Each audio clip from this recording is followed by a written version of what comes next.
दोस्तों नमस्कार। मैं हिम्मत सेठ एक बार फिर आपके सामने उपस्थित हूँ एक नए विषय को लेकर।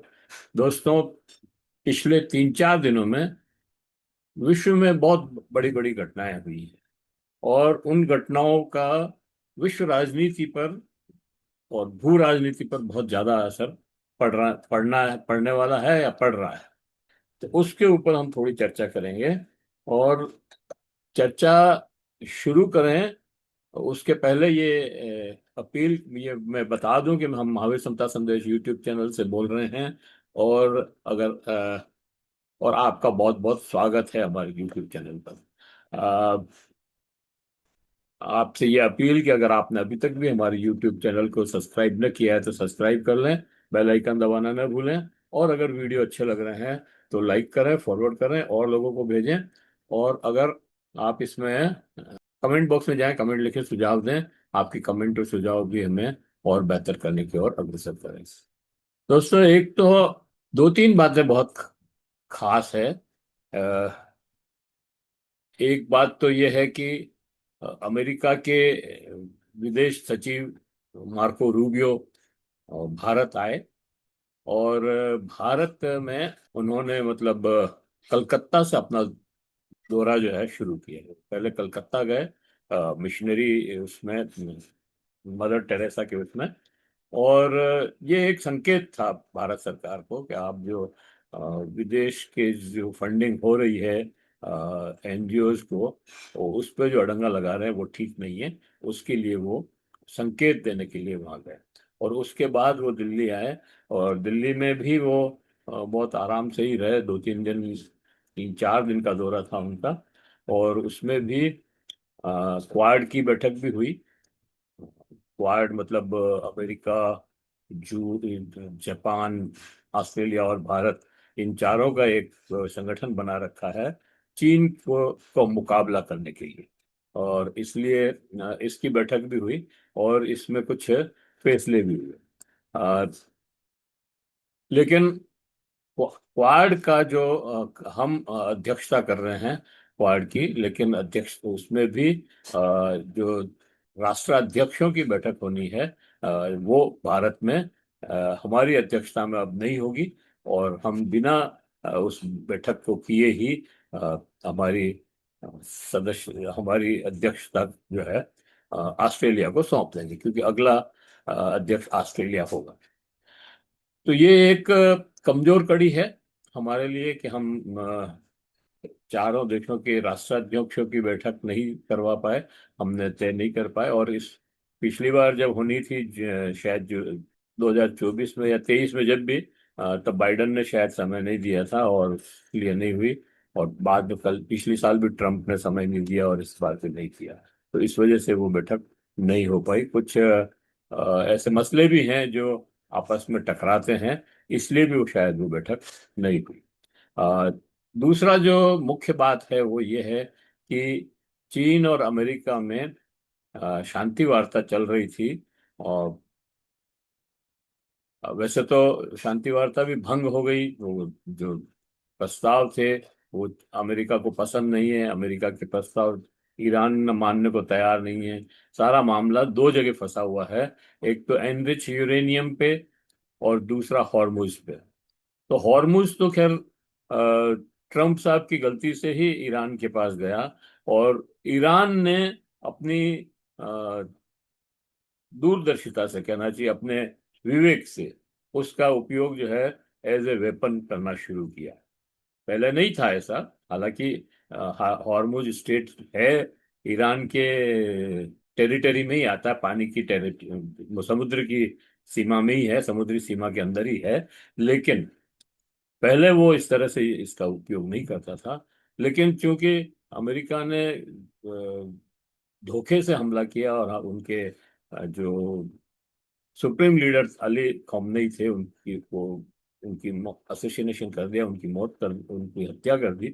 टारगेटेड हत्या थी ये एक तरह से। तो उसके बाद जो लड़ाई हुई और उसमें हॉर्मुज जो है ईरान के हाथ में आ गया। और अब ईरान इसको इतना आसानी से तो छोड़ने वाला नहीं है, चाहे ट्रम्प साहब कुछ भी करें। और ये भी दिखा दिया ईरान ने कि वो अमेरिका से और इसराइल से दबने वाला नहीं है। आप कितना भी उसकी जो लड़ने की स्पिरिट है वो आप नहीं खत्म कर पाए। इतने सारे हमले करने के बाद भी 40 दिन तक आपने लड़ाई लड़ी, फिर भी ईरान को जो है आप ध्वस्त नहीं कर पाए या उसे उसकी स्पिरिट को कम नहीं कर पाए। वहां पर 1 करोड़ लोग जो है सिविलियंस, मिलिट्री में नाम लिखवाया है उन्होंने कि हम लड़ने को तैयार हैं, मरने को तैयार हैं। तो ऐसे देश का की स्पिरिट तोड़ना थोड़ा मुश्किल काम है। अब ये जो एकॉर्ड चल रहा था, इसमें भी अ, इसके बीच में ईरान अमेरिका, अभी जो दोहा में बातचीत चल रही कतर के यहाँ, और कतर में ईरान के नेता बागची और वो भी गए हुए थे, उनके जो संसद के अध्यक्ष हैं वो, और उनसे बात कर रहे थे। शायद सऊदी अरबिया के लोग भी थे वहां पे। लेकिन वो बातचीत जो है चल ही रही थी कि बीच में ही आ, अमेरिका ने ईरान के एक दक्षिणी आ, बंदरगाह पर हमला कर दिया। उससे एक एक दो जहाज डूब गए, 3 4 लोग मारे गए। ईरान ने भी उसका जवाब दिया। ऐसा नहीं कि ईरान चुप रहा, उसने जवाब दिया और उनका एक ड्रोन जो है मार गिराया। और भी कुछ चीजें हुई है वहां पर जो अभी तक सामने नहीं आई है या छुपाई जा रही है। इसी बीच में अ, इसके पहले, मतलब जब रूबियो का वो हुआ था, या वो तो ब्रिक्स की मीटिंग और वो तो सब पहले हो गए थे। और पाकिस्तान जो है अभी भी उसकी वो कर रहा है, अभी भी मध्यस्थता कर रहा है। और दोहा में शायद पाकिस्तान के आसिफ मुनीर शायद वहां पर थे। इधर पुतिन साहब ने चीन की यात्रा की। ये यात्रा, चीन की यात्रा में कुछ अच्छे फैसले भी हुए, और लेकिन इनकी जो केमिस्ट्री है वो काफी मजबूत हुई। और पुतिन साहब के यहाँ से जाने के बाद यूक्रेन ने जो हमला किया, उसके बाद उन्होंने कीव पे हमला किया, और अभी उन्होंने कीव को खाली कराने का नोटिस भी दिया है। और रूबियो को फोन करके रूस के विदेश मंत्री ने चीन के अमेरिका के सचिव को आगाह किया है कि आप अपने एम्बेसी के लोगों को वहां से निकाल लें, और लोगों को भी निकाल लें, हम वहां पर जबरदस्त हमला करने वाले हैं। तो ये एक नया डेवलपमेंट हुआ है कि वो युद्ध जो रूस अमेरिका का जो रूस और यूक्रेन का जो युद्ध है वो तेज होने वाला है। वहां आग से लगने वाली है, और जोरदार से लगने वाली है। भारत में अमेरिका के विदेश सचिव रूबियो का दौरा जो हुआ, उसमें मतलब वो ताजमहल देखने भी गए, और काफी इजी थे इस समय। लेकिन उनको भारत ने भी जो था तवज्जो नहीं दी उनको।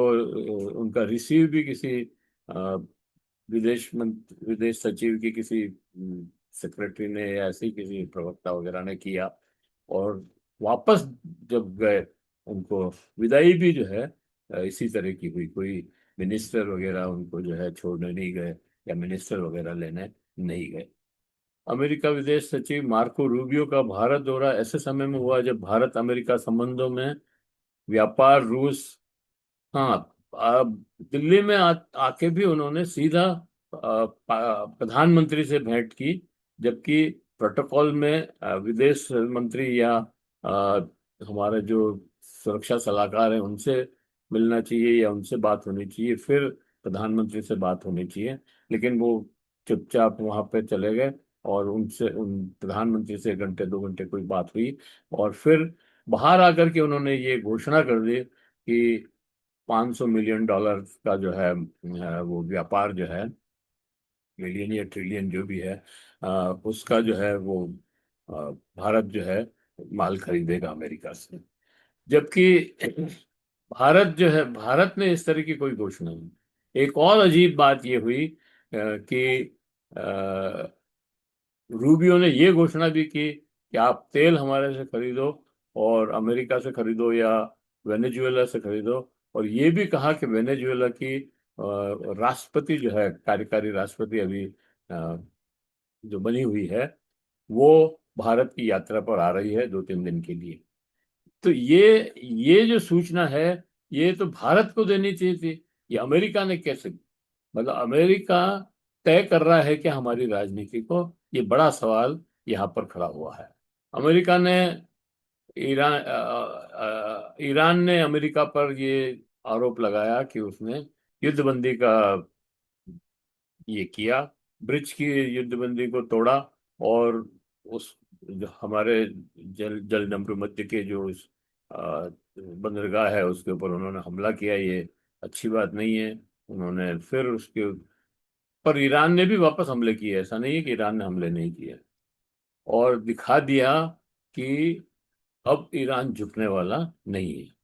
और ये सारी घटनाएं जो है, ये अलग अलग नहीं देखी जा सकती है। भारत के प्रधानमंत्री भी अभी 5 देशों की यात्रा करके आए हैं, और उसमें भी खैर कई विवाद भी हुए, वो मैंने आपको पहले भी बताया था। इन घटनाओं का अलग अलग नहीं देखा जा सकता। दुनिया धीरे धीरे बड़े शक्ति समूह में बढ़ती दिखाई दे रही है। अभी तो अ, अभी अभी तो अमेरिका सुपर पावर है, और उसको लगातार एक धक्का ये कहना चाहिए, या चुनौती चीन और दे रहा है। चीन, रूस और ईरान, और भारत भी अगर प्रयत्न करे। भारत ने अभी 145 करोड़ का देश है और बड़ी ताकत है, लेकिन वो अपनी ताकत दिखा नहीं रहा है, वो पिछलग्गू बन के ही रह रहा है। अगर वो अपनी ताकत को दिखाए और स्वयं निर्णय करने लगे, तो वो भी एक बड़ी ताकत बन सकता है। हॉर्मुज में मतलब भारत ने दक्षेश को खत्म करके भी एक अपनी पोजीशन खराब की। इसराइल का जो मामला है, इसराइल, दरअसल में ये लड़ाई तो इसराइल और ईरान की थी। अमेरिका को तो बीच में इसराइल घसीट लाया, और अब अमेरिका इसमें से निकलना चाहता है, लेकिन बीच बीच में इस तरह के हमले कर देता है कि वो निकल नहीं पा रहा है, और वो मेरी समझ में इसराइल के दबाव में ही करता है। अब इसराइल एक खलनायक के रूप में उभर करके आया है इस शांति वार्ता के बीच में, और उसे ये शांति वार्ता बिल्कुल पसंद नहीं है। इसलिए उसने अभी ट्रम्प साहब को, शायद उसी ने इंस्टिगेट किया है कि आप हमला करो, और उन्होंने हमला उसको, उसकी बात रखने के लिए ये हमला किया है। और इसराइल तो खुद तो हमला कर ही रहा है, लेबनान पे तेजी से हमला कर रहा है, लेकिन हिजबुल्लाह भी उसके ऊपर काफी हमले कर रहा है, और काफी आईडीएफ के जवान भी हताहत हुए हैं। ये एक इसराइल के लिए कमजोर बात। पश्चिमी एशिया की मौजूदा स्थिति में इसराइल की भूमिका को लेकर अंतर्राष्ट्रीय स्तर पर गंभीर बहस चल रही है। कई देशों, मानवाधिकार संगठनों और विश्लेषकों का आरोप है कि जब भी युद्ध विराम या शांति वार्ता आगे बढ़ती दिखाई देती है, उस दौरान सैन्य कार्रवाई तेज हो जाती है, जिससे बातचीत कमजोर पड़ जाती है। और ये इजराइल करता है। हाल के दिनों में लेबनान में के दक्षिणी हिस्सों पर इजराइल हमले लगातार जारी है, जबकि युद्ध विराम है वहां पे भी। इजराइल का कहना है कि वह हिजबुल्लाह के ठिकानों को निशाना बना रहा है, जबकि लेबनान और कई अरब देशों का आरोप है कि इन हमलों में आम नागरिकों के भी प्रभावित हो रहे हैं। इससे पूरे क्षेत्र में तनाव बढ़ गया है। विशेष बात यह है कि दोहा और अन्य जगहों पर अमेरिका, कतर और क्षेत्रीय शक्तियों के बीच शांति वार्ता चल रही है, लेकिन समानांतर सैन्य कार्रवाइयों ने वार्ता की विश्वसनीयता पर सवाल खड़े कर दिए। आलोचकों का कहना है कि यदि एक तरफ बातचीत हो और दूसरी तरफ बमबारी जारी रहे, तो भरोसे का माहौल बनना मुश्किल होता है।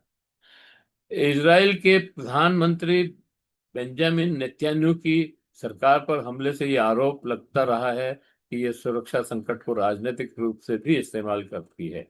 दूसरी तरफ इसराइल का तर्क है कि जब तक उस पर रॉकेट और सीमा पर हमलों का खतरा बना रहेगा तब तक सैन्य कार्रवाई रोकना संभव नहीं है। इस पूरे घटनाक्रम का असर केवल लेबनान का गाजा तक सीमित नहीं है। ईरान खुलकर विरोध कर रहा है, अमेरिका, चीन इस मुद्दे पर पश्चिम की आलोचना कर रहे हैं, अरब देशों की जनता में गुस्सा बढ़ रहा है। यही कारण है कि आज पश्चिमी एशिया की राजनीति केवल क्षेत्रीय संघर्ष नहीं बल्कि वैश्विक शक्ति संतुलन का मुद्दा बन गया है।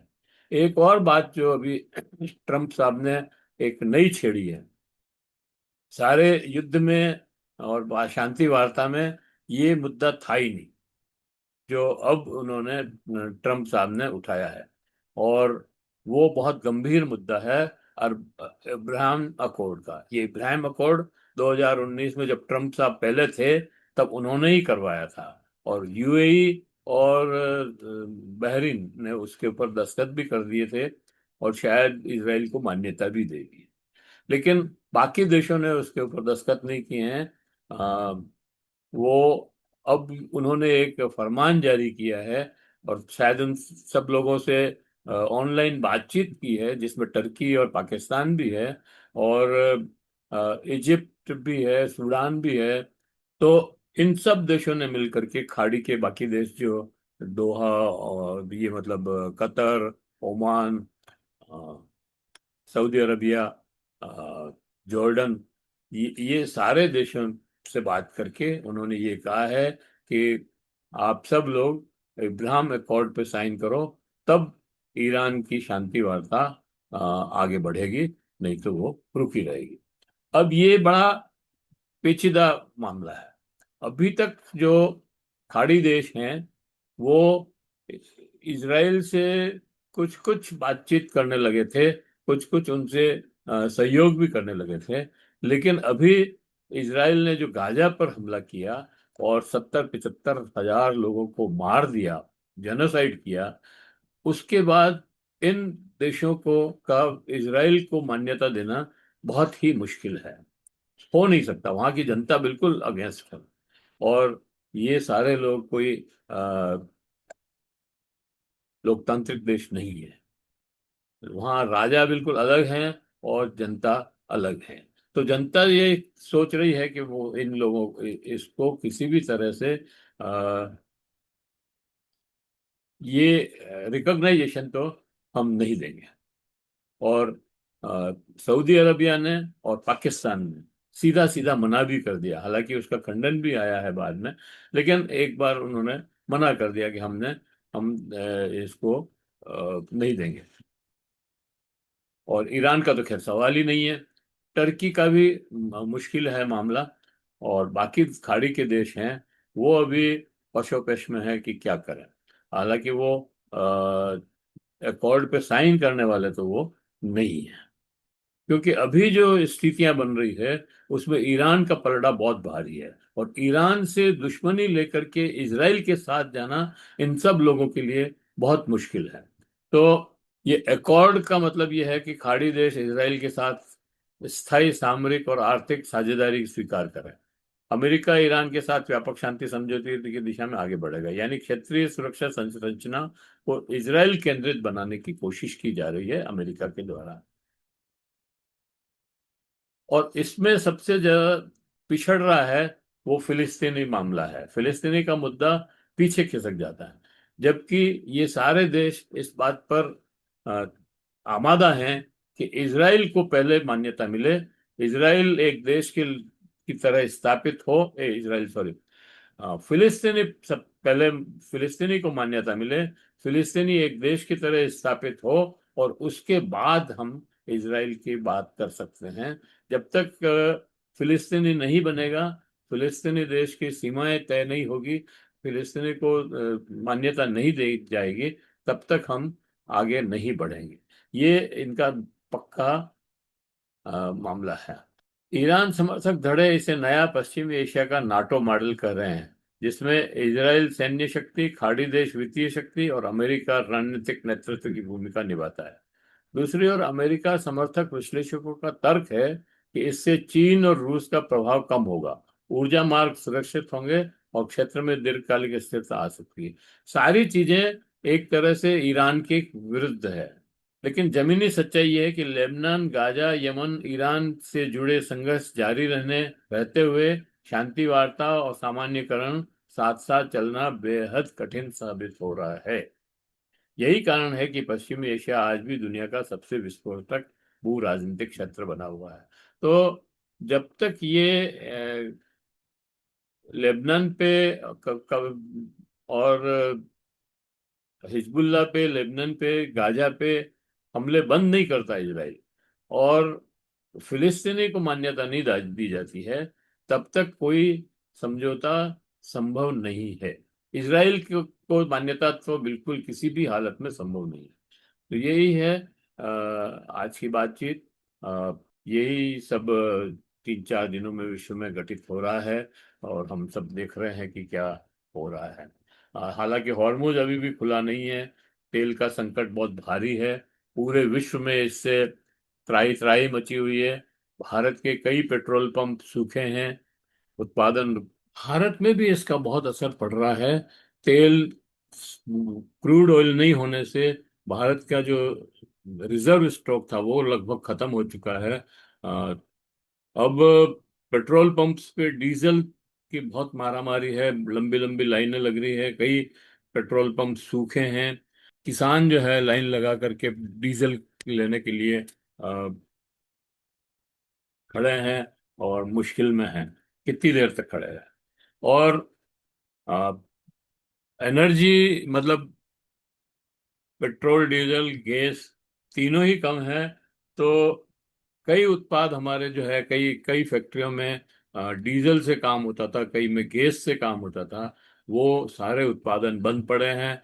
ट्रांसपोर्टेशन हमारी रुक गई है, और इस तरह से हम एक मुश्किल दौर में फंस गए हैं। आ, जब तक अब हॉर्मूज का फैसला नहीं होता है, क्योंकि क्योंकि हमारी जो विदेश नीति है वो अब अभी अभी इस समय, हम ईरान के भी अच्छे मित्र हैं, ये बात कहने में बहुत अच्छी लगती है। लेकिन हमारे जो एक्ट है अभी, हम जिस तरह का प्रदर्शन कर रहे हैं, यूएई जाना, इजराइल में पहले जाना, फिर अमेरिका के साथ अपनी गलबैयां बढ़ाना, और यूएई और भारत का स्ट्रेटेजिक पार्टनर बनना, इजराइल को अपना स्टील भेजना, सैन्य ग्रेड स्टील भेजना, ये सारी बातें जो है हमारे हमारी जो ये सारी बातें हैं वो अमेरिका के विरुद्ध जाती है। तो एक तरह से हमने अ, अमेरिका, इजराइल, यूएई और भारत का इस ब्लॉकेट में हम आ गए हैं।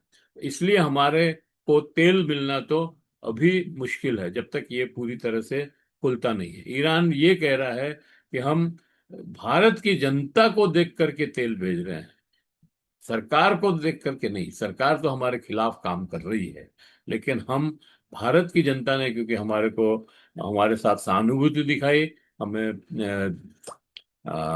सहयोग दिया, और आवश्यक सामग्री भेजी, इसलिए हम उनको ये तेल और गैस भेजने की कर रहे हैं। तो ये हमारी राजनीति की वजह से, हमारी विदेश नीति के वजह से हमें तेल मिलना तो अभी, हॉर्मुज जब तक खुलता नहीं है, पूरा तेल तो हमको नहीं मिलेगा। और खुलने के बाद भी मुझे लगता है कि 3-4 महीने, 6 महीने कम से कम लगेंगे इसको पटरी पर आने पे।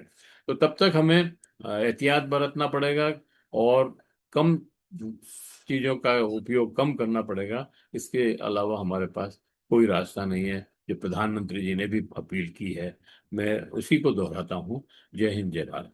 अगर आपने अभी तक भी हमारी यूट्यूब चैनल महावीर समता संदेश को सब्सक्राइब न किया है तो सब्सक्राइब कर दें, बेल आइकन दबाना ना भूलें। और अगर वीडियो अच्छे लग रहे हैं तो लाइक करें, फॉरवर्ड करें, और लोगों को भेजें। कमेंट बॉक्स में जाएं, कमेंट लिखें, सुझाव दें। आपके कमेंट और सुझाव हमें और बेहतर करने की ओर अग्रसर करेंगे। दोस्तों, हम ये जो बार बार आपको ये अपील करते हैं कि लाइक करें, सब्सक्राइब करें, यही हमें प्रोत्साहित भी करता है, और यही हमारी पूंजी भी है। जय हिंद, जय भारत।